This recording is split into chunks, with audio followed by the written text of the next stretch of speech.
interesting because, and you talk about the empowering, is that We the People and the We the People stage has empowered me to have a voice. You know, I do a lot of different things. I'm a youth advocate, a veteran advocate. I'm a professional in inner city Philadelphia. And, you know, I've always had this hole where I had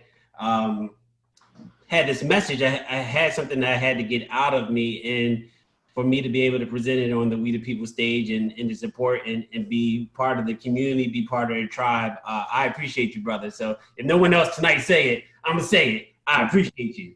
So I actually did something that I never do for any of these type of things, and I actually wrote something down because I'm a minister, I'm spirit led, so I just blah, blah, blah, like whatever the Lord give me, you gonna give me.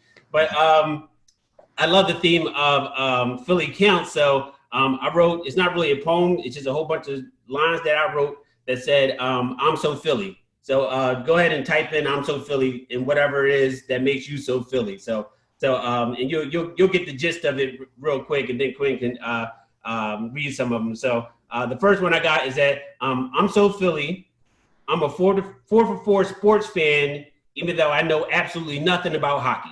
Like I've been to one hockey game my whole life, and I don't know near not or nothing that the whole time. Like all I heard was goal, and I was excited. That's all I did. I'm so Philly that I refuse to order anything on a menu that says Philly in front of it. So don't try to make me buy no Philly cheesesteak, no Philly pretzel, no Philly water ice, no Philly nothing. If it got Philly in front of it, I'm not ordering from the menu. Because if you're from Philly, you ain't even gotta say you from Philly. It's implied. You understand what I'm talking about, honey? My wife understands what I'm talking about, even if y'all don't. And then I'm so Philly that when I put scrapple on my plate, because I thought it was sausage, I still eat it out of respect for the scrapple. Anybody ever done that? Picked up, see, so Chaz did that before. When you picked up the scrapple and you thought it was sausage and you was excited to get back to your table and plate and eat that sausage, and it was scrapple, you still got to eat it because you so Philly. All right, I'm getting there. I'm so Philly. I remember Club McDonald's at Temple campus. You remember Club McDonald's, Q, up on North Broad Street up there with the let out right across from the white dorm, which was called White Dorm. I might have got kicked out of that dorm a couple times in my day. Locals, that's where they went. That's it. That was the spot. I'm so Philly that the only official summer anthem is Summertime by DJ Jazzy Jeff and the Fresh Prince. And you got to say DJ Jazzy Jeff in the Fresh Prince. Don't tell me no Will Smith made that song. Did you hear the hook? DJ Jazzy Jeff did that. I can see some of y'all understand what I'm talking about. You understand what I'm talking about, honey? Yes. All right, I appreciate the affirmation right there. Amen from the choir. There you go. I'm so Philly that even when I read the word Dallas, I have to add sucks to it to bring back the balance in the world. Like even when I read Dallas, I gotta say suck after it. I'm so Philly that I'm so Philly that my son's first name was Boo, and it was immediately followed by him throwing me a battery because his milk was too cold. Because that's my son didn't appreciate his milk being too cold. That's Philly. Then my last one is I'm so Philly that Gritty is my spirit animal, and I live vicariously through him over the internet. So that's my I'm so Philly. So go ahead in the chat menu, go ahead and type why you are so Philly and how you're so Philly. But I believe that is so important that Philly counts in the census is so important because we have to be counted. We have to be heard. We have to have a voice.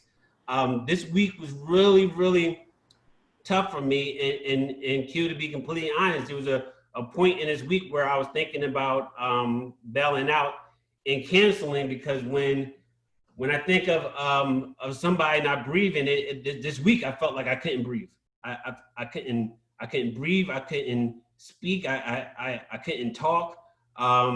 And as somewhat of a youth and veteran advocate, people expect me to talk. People expect me to speak out and be a voice for change. And the honest truth is I couldn't come up with the words. It was so tough. And then the foundation that I do a lot of work for, the Travis Manning Foundation, which is a local veteran service organization that is now national.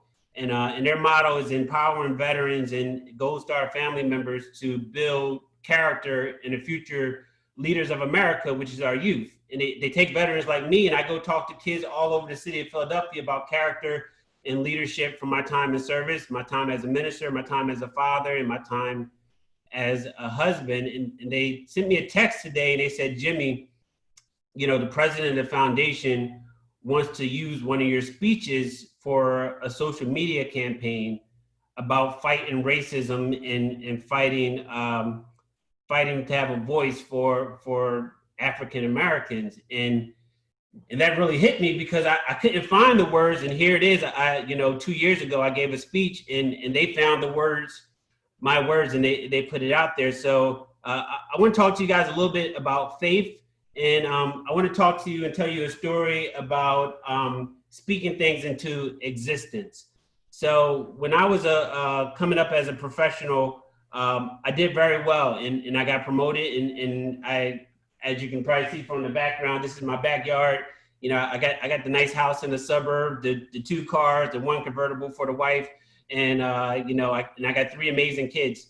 And I'm kind of living that American dream, right? But there was always this emptiness, this void that I had inside of me. And what I realized what it was that it was me not doing service to my community, me not doing service to Philly, me not being a voice for veterans, me not speaking up and just, you know, caring about me succeeding, but not my entire culture succeeding. So when that happened, I found the Travis Manning Foundation. They gave me a voice and they let me speak all over the world, well, not all over the US. And then 2017, they invited me to their black tie event. So the black tie event was in Center City, Philadelphia. It was at the Union League. I don't know if you've ever been to the Union League, but the Union League is so fly. Like it is from tip to toe. It is like the truth all throughout of it. Old, new, it was the truth. And it was me and my wife first black tie event that we ever went to. So I got the hat, I had the tails, I had the tuxedo on. I was killing them for the Instagram moms. And then was killing it. I was killing it, stepping out on the toes. I had a wooden bow tie. I was killing it. And we show up and I don't know how many of y'all are Hamilton fans, but me and my family were big Hamilton fans. And there's this one song called "The Room Where It Happens." And I walk into this place, yes, CEOs and all this other stuff, and I was like, in the room where it happens, the room where it happens. Like I was in the room, and like people were coming up to me because there wasn't a lot of brothers. So like everyone's like, oh, I want to hear your story. I want to hear about you. What are you doing? I've heard so much about the work that you're doing in the city. I was like, it was in, and we loved it. And me and my wife had the most amazing time. And then they got to the part where they had the award ceremony. And in the award ceremony, another Navy veteran, Red Ramos, amazing guy. Look him up when you get a chance. Red Ramos was a third-class horseman in the military, and he actually, unfortunately, lost his leg in the Iraq War. And when he lost his leg, he decided that he was going to do empowering things to empower veterans and to speak to youth all across the U.S. He actually did the Amazing Race, and I don't know what he did in it, but he obviously did pretty good, and he won the award. So Red is up here accepting the national award from the Travis Manning Foundation for all the advocacy work and everything that he's doing. And me and my wife are sitting in the audience, and I'm looking up at him, and I'm like, man, this guy is killing it. He's doing everything that, you know, I would want to do. And he stood up and he said something that struck me. He said, you know, I was here at this gala the year before, and I never thought I'd be standing up on this stage. And that struck me. And I remember we had an amazing night. The night was the bomb diggity. And I don't even think anybody says bomb diggity no more, but it was the truth. And me and my wife, we rented a fancy hotel downtown. We went to the hotel. We had an amazing time, and we were getting ready to go to bed. And I turned to my wife and I said, honey, that's going to be me on that stage one day. And she just affirmed it. And she said, all right, then make it do what it do. And I never did stuff like that. I never spoke those things. I'm a faithful man. I believe that God will set you up for success. But that day I had this calling, and it was something that inside me, I couldn't keep it in anymore. I had to tell my wife about it. And I had to say it out loud. And I said, I'm gonna be up on that stage, and I'm going to be accepting that award. And when I do, I'm not going to accept it for myself. I want to accept it for all the people that want to be encouraged and be empowered the same way that Red encouraged me. So fast forward, literally 3 months later, in March of 2018, and I get a phone call from the president of the foundation, and she said, Jimmy, we selected you as our national award winner for the Travis Manion Foundation for all the work you've done for veterans and youth, and specifically for the work you did for honoring the athletic director for Parkland High School when he passed away. So what a lot of people don't know is that when the Parkland shooting happened, a lot of the police scattered, but the athletic director for the school, Chris Hickson, he was the safety patrol officer. He actually walked into the school and confronted the shooter. And the shooter shot him, and the shooter killed him. But what the media didn't say was that even though he was shot, he still barricaded himself up against the door because the shooter was trying to get to other students. So he gave his life and he sacrificed so those kids can continue to live and continue to serve. And that echoes the Travis Manion Foundation motto. And its motto is simply this: it's if not me, then who? And at the end, I'm gonna give you guys a call to action for you guys to begin to live out that mantra. So she called me up and she said that you're going to get this award. And when it did, it kind of shook me and it shocked me because I had spoken it to existence. And it was the first time I ever did that in my life. And when I went up for the award the following December, there were so many people to thank and so many stuff to do. The only thing I could think of doing was making sure that I thanked my beautiful, lovely, intelligent wife, because I married up and she was also pregnant with my third kid at the time and looked amazing in her dress. And I said, honey, I love you more than I love cooked food. So there's no bigger compliment in my life, because if anybody knows my Instagram, especially if you see my Instagram, all I do, I eat a lot of food. I'm an Instagram food pics on that timeline. I'm a Philly food. So baby, I love you more than I love cooked food. All right, this is that. I'm waiting for this steak to be thrown at your face or something. Right, exactly. It is. At the end of the day, what I learned is that when I have this inside of me, when I'm provoked, when I am inspired, when I am pushed to a limit where I have to take action, and I'm given this vision. I love the fact that earlier you were talking about vision. I was given this vision and I spoke it into existence. Right now we're at a point where we have to speak some things into existence. I have a 13-year-old son who is 5'9" and like 180 pounds. I had to sit him down and talk to him and tell him that, son, you're not seen as a little kid. You are not seen as an innocent child. You are not seen as this fragile or happy-go-lucky kid that I know that you are. My son literally could not kill a bug. Like literally. Like I said, son, kill a bug. He said, no, daddy, I can't do it. But sorry. But I had to sit down and talk to him, and I had to say, look, son, you can't do the same things that your white friends do at school. You can't say the same things. You can't act the same way. I'm sorry to tell you this. I'm sorry to be the one to have to break your innocence. I'm sorry to be this voice right now, because all I want to do is tell you that I love you. But I gotta tell you that I love you and I care about you, and I don't want to see you get hurt. The very same conversation that my mother had with me when I was 13 years old. that I had to walk around differently. I had to talk differently. I had to act differently in front of the cops. We in the hood, we call it code switching, where you got to switch your code and switch your voice. Where, you know, kids used to say that, yo, Jimmy, you speak white, you talk white. Like, no, you understand. I got to switch that code so I can get to where I want to get to in my life. So right now we are all angry. We are all upset. But guess what? You got a voice. And just like we do on this We the People stage, it's time for you to speak up and use your voice. And not just to use your voice just to be heard out loud so everyone can react to it. You need to be a voice of change. Be an instrument of change. I like to say it like this, that in your life, you must align your passion with your dedication so that you can achieve your purpose in life. And your purpose in life is never to serve yourself and your own well-being. Your purpose in life will always be to serve other people. And there's one last part of it that I don't talk about. It's kind of like a purpose triangle. And at the very top of that purpose triangle is a term called grace. Grace is a gift that you receive that you have never earned.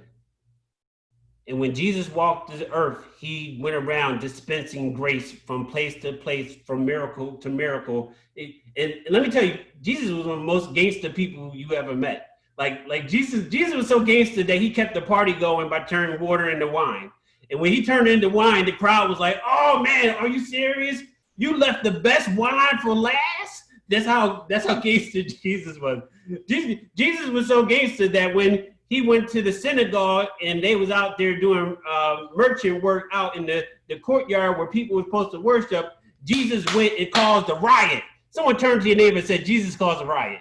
Jesus caused a riot and turned over the tables so that people can have a place to worship. What kind of instrument of change are you? One more last one for Jesus was so gangster. Jesus was so gangster that someone came to Jesus and said, "Hey, Jesus, I want to be a follower of you. I'm ready to roll. I'm ready to rock. Let's make it do what it do." Jesus said, "Cool, drop everything you're doing and come with me." The follower was like, "Hold up, Jesus. You a little fast. You a little fast for me.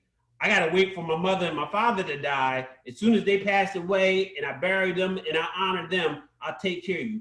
Jesus was so gangster that he turned around. He said, "Let the dead bury the dead." Turn to somebody and say, "Man, if someone say that, that's about the most gangster line I've ever heard in my life. Let the dead bury the dead and come on and be an instrument of change." But back to the pyramid. So purpose, grace. You, every single person that's in the sound of my voice, you must be a dispenser of grace. How can we enact change? Do something nice for somebody for no reason at all. Be the example that everyone else wants to set and to be the standard in the bar. I told you, I actually brought it out. So this award kind of heavy. This award is awesome. It's amazing. But the honest truth, this award was never ever for me. It was for everybody that sacrificed and laid the example before me, and for every young person after me and every veteran after me to see, so they can be examples, so they can achieve what I achieved and try to get to that standard. So you be the grace that's needed in this world. Be the light that was dampened out by other people. So here's my call to action to you. If not me, then who? Was the last words that Travis Manion uttered before he went to his tour of Iraq, before he was killed by an enemy sniper. That is the motto of the foundation, and that's the motto that I live by every single day. So if not you, who is going to stand up to racism? If not you, who is going to stand up to sexism? If not you, who is going to stop that cop from being on that guy's neck? If not you, who's going to use their privilege to help somebody that has no privilege at all? If not you, who's going to be the next generation of leaders to make real change in this world? If not me, then who? Thank you, guys. I appreciate you. Yes, Jimmy. Yes, Jimmy just took us to church. You see, that's why I was like, I don't know if I'm going to say anything because, you know, I'm a code switch and I don't know if people are ready for that. But you're right. You're right. We gotta Bring our full selves. Saying you took us to church, Cheese Whiz. I think I see some chat box lighting up. Elise says, yes. I saw some verbal cues from Miss Shauna and Petros. They were like, yeah. Amens from the church. Appreciate y'all. We have some, I don't know if y'all want to unmute and read your I Am So Philly, but I can read some, and I've also given you guys, my computer is like freezing, so I don't know if my buttons are actually clicking, but I just clicked unmute all. So if you would like to go ahead and share, just jump right in. I'll read from Gabby first. I am so Philly, I give you a mural arts tour. Oh, let's do it. That was on my list. I was so close. I was so close to putting that on there. I love Philly mural arts. I need the mural arts in my life. Yes. I need that. Kanya says, shout out to Temple News. Yes, Temple News. Whitehall. Sounds like Kanye's been to Club McDonald's. Oh, yeah, Club McDonald's the truth. Ava says, I'm so Philly. I recite the words, Club Onyx. Every time I hear them on the radio.